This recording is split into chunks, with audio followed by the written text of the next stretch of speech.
And regarding the lifetime access, that is like really good feature, I would say. And there is also a great thing that whenever there is something, some seminar happening, because I remember, I think last year or in 2020, there was a seminar happened on reinforcement learning in finance and trading. Right, right, yes. So yeah, and I can still see that it's still there in my QuantInsti portal, and I can rewatch that anytime I want to. And that was one of the topic I was really interested in. And yeah, so I mean, it's there for a reason, right? The lifetime access, because you know that in finance and in trading, there are things that you would want to go back at some time in your life, no matter how successful you are.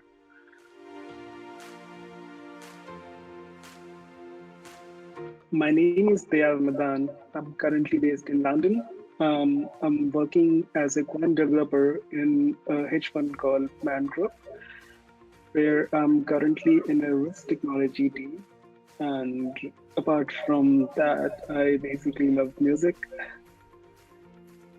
Um, yeah, that's pretty much about me. So during pandemic, I was working in Dubai with a firm called Algorithmic Technologies. Now, even before the pandemic, like we were mostly moving towards the remote working. So, work-wise, obviously, it did not affect. It did the lifestyle. It did not affect our lifestyle a lot. However, because of like the huge volatility in the market, they were like basically like a constant. What can I say? Constant fear and basically like anxiety of what's going to happen next in the market, because it was completely new, right? Like the last pandemic was in 1920s. I grew up in a small town in India near Nainital. So my father is basically a small self-employer. He owns a small shop in a small town, and my mother is basically a housewife. And so while growing up, the thing about the money and all about the money flow and all the trading about commodities. That's what I learned from my father and also from my grandfather, because they were in this business. My father and my grandfather were mostly doing the commodities trading business, but in a way, in Hindi, we basically call it aada, maybe, if I'm not wrong. So what it does is we buy commodities from a person, and we sell it to like all we sell it to the big manufacturers, and then we take like a small profit from between the transaction. However, now this whole trade is not very systematic, and there are like multiple risks involved. For example, inventory risk, a liquidity risk, and yeah, and you are on a so inventory risk is like a biggest one, where you are sitting on an inventory for a long time, and there might be a case that your inventory might go bad or something. So that's how basically my trading journey began. And this was basically a time when I was like in class fourth or fifth, where I started to learn how the whole trade is happening and what are the things that goes beyond this. And that's how I got more interested into stock markets and all. I did my engineering in electronics. um, and during my engineering, so to be honest, like I lost some money in a pyramid scheme. So, and that's how I was looking at ways to get it back. So that was the first instance where I got introduced to the exchange based trading. So I started basically trading randomly in forex markets, using some random chart analysis and blah. So the call it beginner's luck, but I was able to make my money back, and also like I made like a decent profit on my investment before losing it all. So that's how I got interested into this algorithmic trading. And I was fortunate enough that after my graduation, I got a chance to work in a startup quant trading firm in Delhi, where I began learning a lot further into trading algorithms and how trades are executed, and yeah, basically, and signal research as well. Yeah, so I was working with the firm for quite some time, and basically, like me and my friends decided to basically go to Goa to attend a music festival, something which I had never done before. It was so, and that's how the music journey began. I got really interested into electronic music. I started researching online about how I can also get started, and yeah, basically fiddling around with the computers and yeah, and finally I decided that I to to make it more interesting, I would basically just to it. So that's how I got into the music production course, and it's going to finish next month finally after 1.5 years. I always wanted to have a career in IT, like software development. That was what I had in mind when I was growing up, from school and college. However, as I said, like once I started my first job, which was in a startup quant trading firm, from there I realized the potential of algorithmic trading and the advantages of automating everything, so that you can just build a black box and work on your music. So that was the end goal. It's difficult to pick between the music and normal working on software engineering and building quant trading platforms and all. Yeah, I think. So, but yeah, I mean, if I can do like 50-50 in both, that would be like the perfect scenario for me. My engineering, as I mentioned, like that's how I started trading. So I was trading forex markets.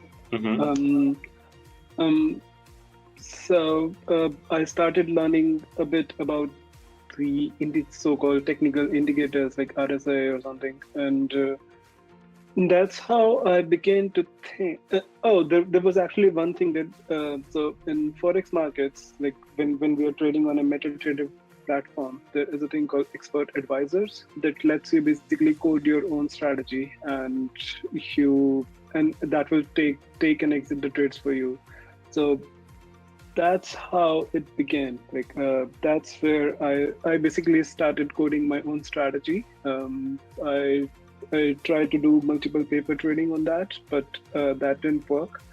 And meanwhile, as well, after my engineering degree was finished, when I was searching for my graduate opportunities, I found one on LinkedIn that said that they require an engineer who can do something similar like this, who can basically try to automate a strategy and build up a data platform. And that's where I applied to that job, and yeah, and I got in because of my previous trading experience as well as some knowledge of programming. And from there, slowly, we were building out multiple things. We built out like the whole trading infrastructure. We built a whole fully automated execution platform, and we also built a fully automated research platform to basically create trading models automatically without having to require a researcher. And that was like a great experience, and that's basically fueled my journey towards algorithmic trading. Currently, where I'm working, so it's my second job, right? When I moved to London. So the company where I joined first in Delhi, we basically moved to Dubai under a new name called Algorithmic Technologies to basically set up a new fund and market it further. And that's how we began to expand our trading strategies. And I started to basically explore further, like what other things that can be done to improve our performance.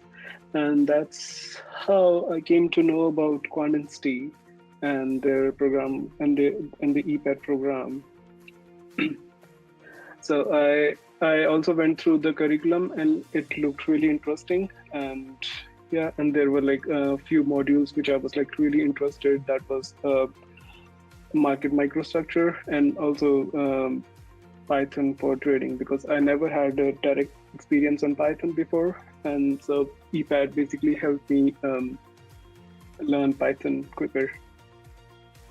In my previous one, as I mentioned earlier, that the way we build trading strategies were fully automated, like think of it like a black box where but without any inputs, it only gives you the outputs, right?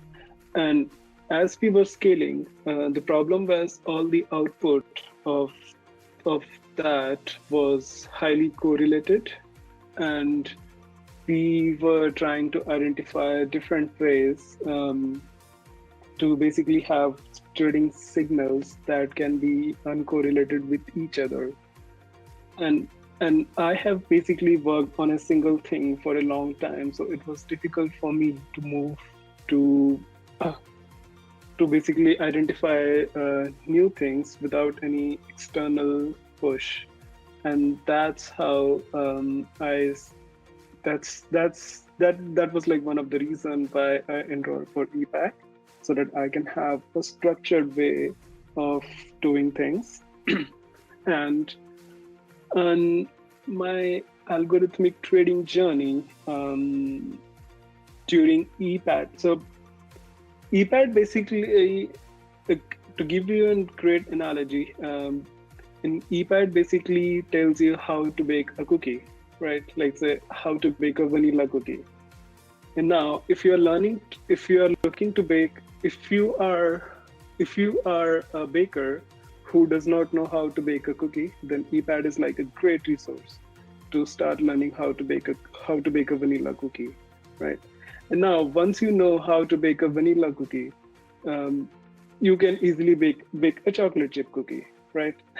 So that's what I think an EPAT provides.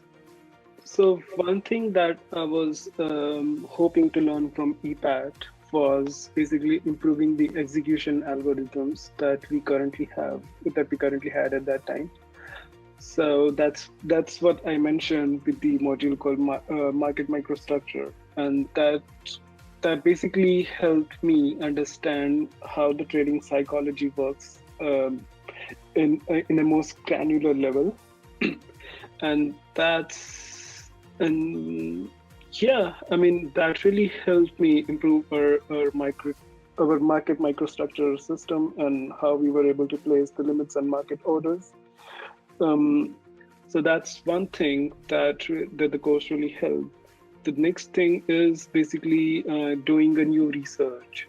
So and and for on a financial trading research, we've got like a lot of research papers going on, but to quickly test them and figure out whether they would work or not requires you to at least have a basic understanding of an easygoing programming language like Python or R, where you can test a system pretty quickly rather than using C++, which requires you to build the whole infrastructure first and then test it would work or not.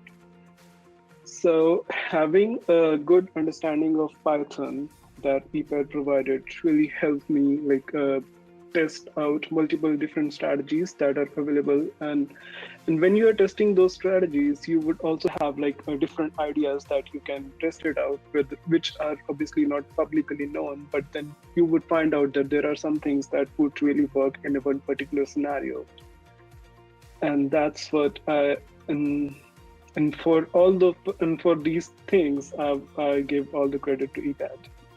The EPAT definitely stands out because all the other courses that I did were a part of my were a part of my master's degree in financial mathematics. Mm-hmm. So those were like add-on, and you could just you could just take like a quiz and have a certificate. But EPAT is obviously something different. Like it has got better structure, and there are like multiple learning resources, and in the exam, the EPAT final exam that we have, it's not like it basically the great thing about the exam was that like it makes you think about what you are doing rather than just remembering a line and just writing it out. So that's what I think. That's like a great it stands out. So one thing that EPAT provides that is really personal is a really good support. Mm-hmm. So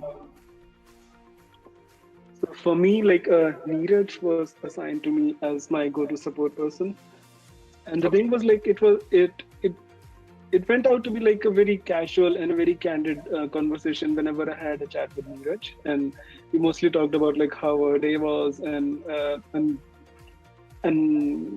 yeah, like for the general thing, and that's like really good because it's not just it makes you feel more personal towards what you're doing rather than just thinking of it as something you need to do.